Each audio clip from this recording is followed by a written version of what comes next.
Welcome back, everyone. Ready for another deep dive. Today we're going way back to the root of it all to explore the legacy of Wilhelm Wundt, Okay. a name that's almost synonymous with the birth of psychology itself. Right. But as we're about to uncover, the story is a lot more complicated and a lot more interesting than those simple narratives we often hear. Yeah, you're absolutely right. So to set the scene, we've all heard Wundt called the father of experimental psychology. Right. Usually alongside that image of his Leipzig lab in 1879. Yeah. It's often presented as the pivotal moment, psychology's Big Bang. The traditional narrative, for sure. Yeah. But you got to remember, history is always written by the victors, right?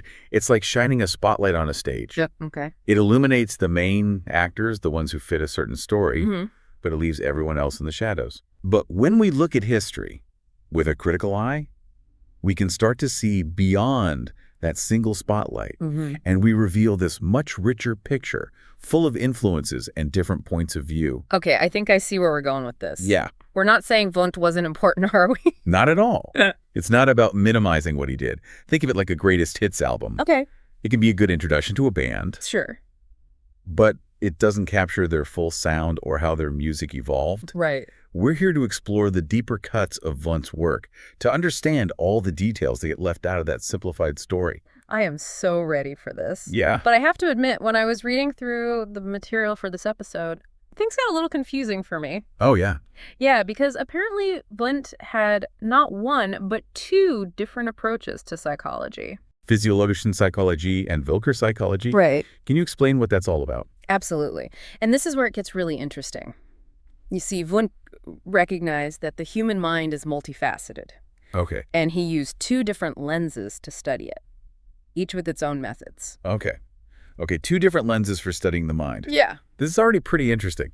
So tell me about these two psychologies. Okay. Let's start with physiologische psychology. Okay. That sounds more like the Wundt we all know. It does.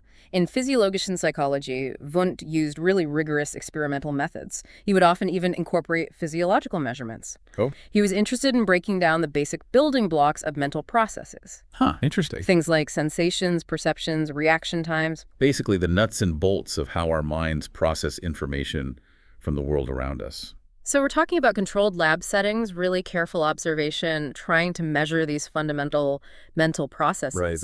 But didn't Wundt use introspection in this approach too? He did. And introspection has gotten a lot of criticism over the years for being too subjective and unreliable. Right. How did Wundt deal with that? That's a great question. And it shows why context is so important. Okay. Wundt's introspection was a lot different from just casual self-reflection. Okay. He trained his participants rigorously, like you would train for a big game or a competition, Wow. to report their experiences in very specific, standardized ways. His goal was to eliminate subjectivity as much as possible. He was aiming for a kind of mental chemistry that could break conscious experience down to its basic elements. So instead of asking someone, how does this make you feel? Yeah. It was more about guiding them to describe the exact sequence of sensations they experienced in response to a specific stimulus. Yes, exactly. But here's where Wundt's thinking really starts to diverge from a lot of his contemporaries. Okay. And it leads us right into his second psychology. Okay. He believed that this experimental reductionist approach was great for understanding those basic mental processes. Right. But it just wasn't going to work for everything the mind is capable of. Okay, so that's where Wilker psychology comes in. Yes. I'm guessing this is how Wundt tackled the aspects of the mind that can't be confined to a lab setting. Exactly. Yeah. With Wilker psychology, Wundt shifted his attention to what he called higher mental processes, things like language myth, social customs, art religion. I see. These are all those complex functions of the mind that are deeply connected to culture, history, social interaction. Right. Wundt argued that trying to isolate these things in a lab would be like studying a single feather and expecting to understand how a bird flies. You'd be missing so much of the context. Exactly. The dynamic relationship between a person and their environment. Right. It would be like analyzing a single brushstroke and trying to figure out the painter's intention and all the cultural and historical influences that went into making that painting.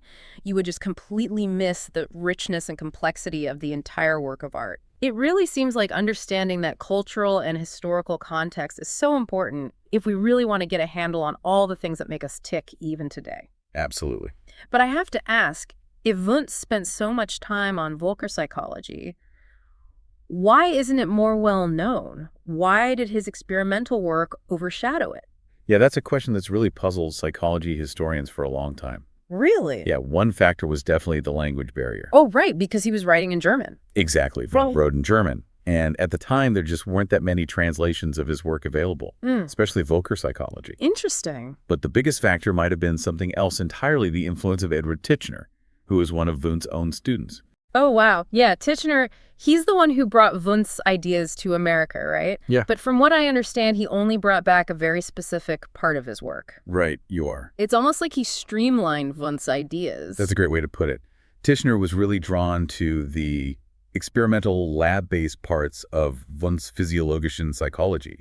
He really emphasized introspection and this idea of a pure science of the mind. It makes you wonder if that had anything to do with what was going on in America at the time. What do you mean? Well, this was the turn of the 20th century, right? Right. And America was all about pragmatism, efficiency, things you can measure. Yeah. It seems like focusing on psychology as this measurable, experimental thing would have really taken off in that environment. You're absolutely right. Titchener's approach fit perfectly with the American mindset at the time. And his work really resonated in new fields that were popping up, like industrial psychology, advertising, education. Because in those fields, measurable results mean something really tangible. Exactly. So basically, even though Titchener was super influential in bringing psychology to America and shaping it there, he also accidentally kind of sidelined Wundt's bigger vision. That's a really good point. Yeah. It just goes to show that even in science, where we try to be objective cultural values and what's happening in the world around us, it all shapes what ideas take hold and what ideas get left behind. That is such a good point. So let's bring it all home. Okay. Why does all this matter today? Well, it definitely matters. It's not just ancient history. It reminds us that what we know isn't set in stone. The way we see the world today, it changes how we understand things and how we understand the mind. Right. And that's Yep. constantly being reshaped. So to think critically about our own assumptions today, we have to understand the historical and cultural forces that have shaped how we understand the mind. I like that. It's about recognizing that there are always many different perspectives, different ways to approach a problem, just like Wundt did with his two psychologies. Exactly. And it highlights how important interdisciplinary thinking is. Yes. We need to look beyond the lab and think about culture history, social influences, all those things that make us who we are. I couldn't agree more. Wow, what a journey into the beginnings of psychology. It really was. I can't believe how much we miss when we try to oversimplify history into these neat little narratives. It just goes to show that the most captivating stories are often hidden in the details and the things we overlook, in the things that challenge what we think we know.